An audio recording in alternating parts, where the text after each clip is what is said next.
Welcome to the Deep Dive. We're here to sort through the noise, pull out the key insights from your sources, and help you get informed fast.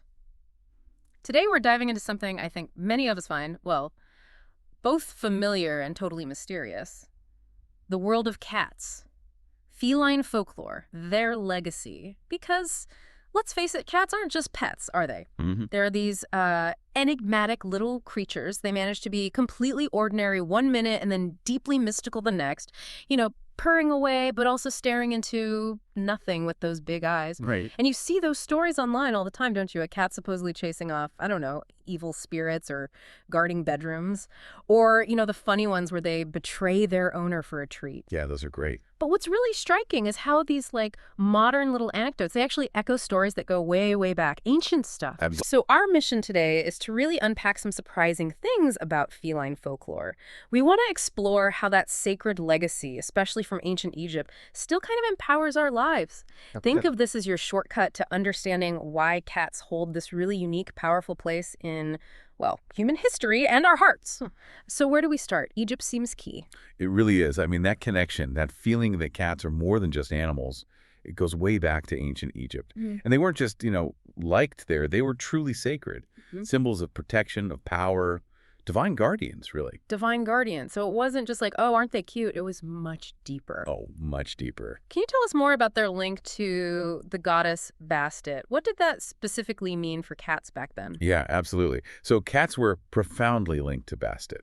She was often shown as a fierce lioness or sometimes a woman with a cat's head. And she was a major goddess. She embodied things like home, fertility, and crucially, protection. Protection from evil spirits, from diseases. Her temples were apparently filled with cats. They even mummified cats after death, like offerings. It shows just how central they were to Egyptian spiritual life. That's incredible. But it wasn't all spiritual or ceremonial, was it? The sources pointed to some very practical reasons they were valued so highly. Exactly right. This wasn't just abstract worship. It was grounded in, undeniable practicality. Cats were fantastic hunters. They kept homes and, importantly, granaries free from pests like snakes, rodents. Ah, okay. Protecting the food supply. Precisely. Super important. But then, that practical value got amplified.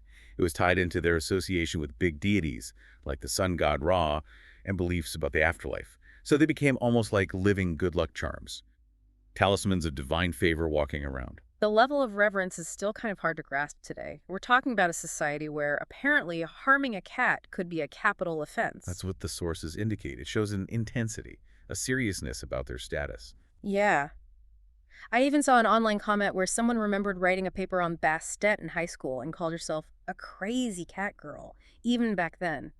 It just shows how this ancient fascination still, clicks with people today. It really does resonate. And it's quite charming, actually, how that reverence might have even influenced their name. Did you see the part about the ancient Egyptian word for cat? You mean Mao or Mew?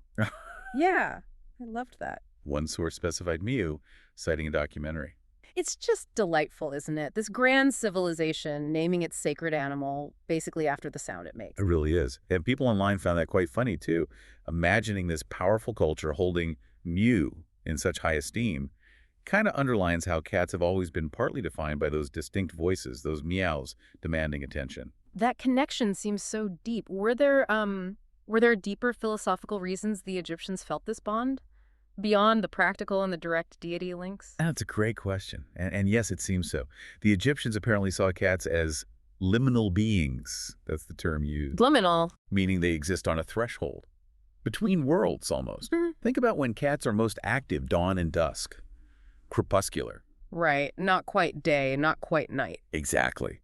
As one source beautifully put it, they exist between light and dark, between the world alive and the world dead.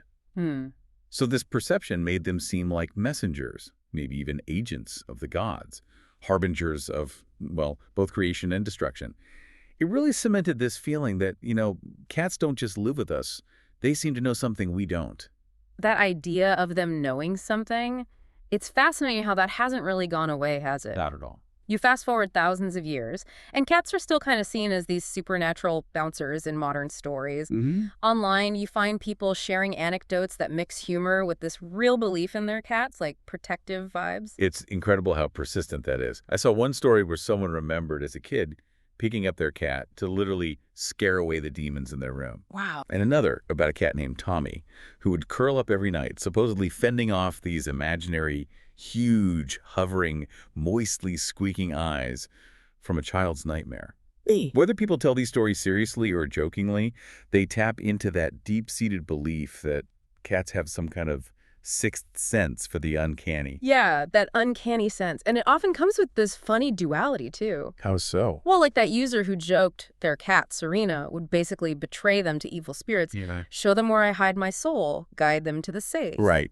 Or nicknaming their cat Tiny Evil. Even when people are joking, there's this undercurrent of acknowledging the cat's presence, its power. That playful chaos is definitely part of the package.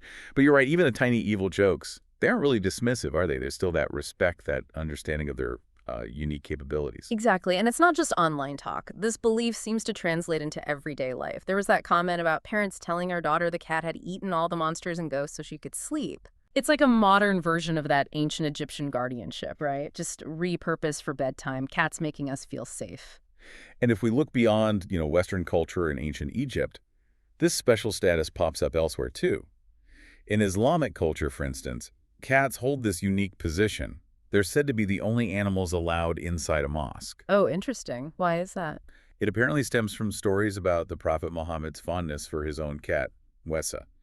There's a famous story where he supposedly cut off part of his robe rather than disturb Wessa while she was sleeping on it. That's quite a gesture. Shows real respect. It does. It's a small detail, but it says a lot about the reverence cats command across different cultures.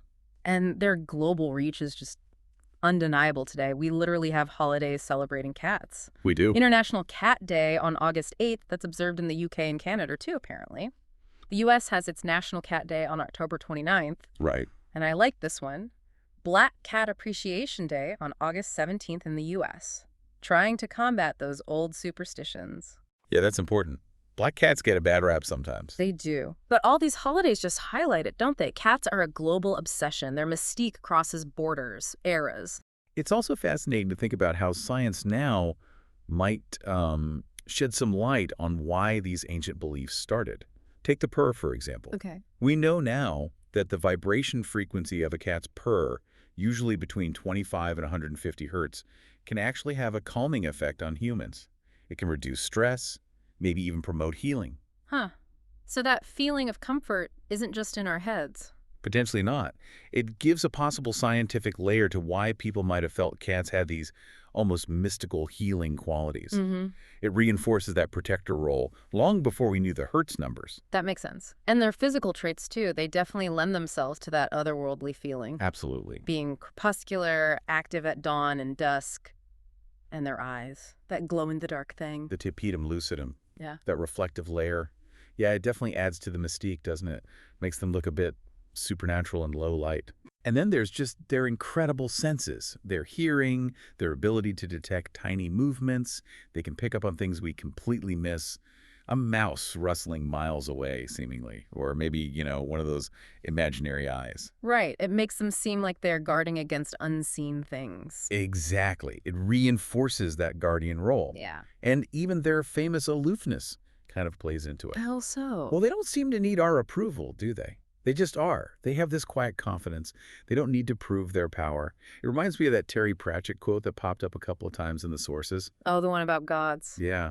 In ancient times, cats were worshipped as gods. They have not forgotten this. It's perfect. It captures their whole demeanor, doesn't it? Perfectly. So when you put it all together, the history, the folklore, the online stories, even a bit of the science, what's the takeaway for us now?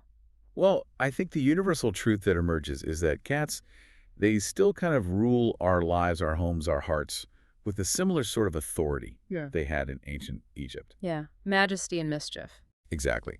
That blend. They're divine, but they're domestic. They're protectors, but they also knock your glass off the table for no reason. The ultimate paradox. Pretty much. This deep dive really shows, I think, that cats are more than just pets. They're this cultural and emotional jackpot. They make us feel safe. They spark our imagination. They comfort us.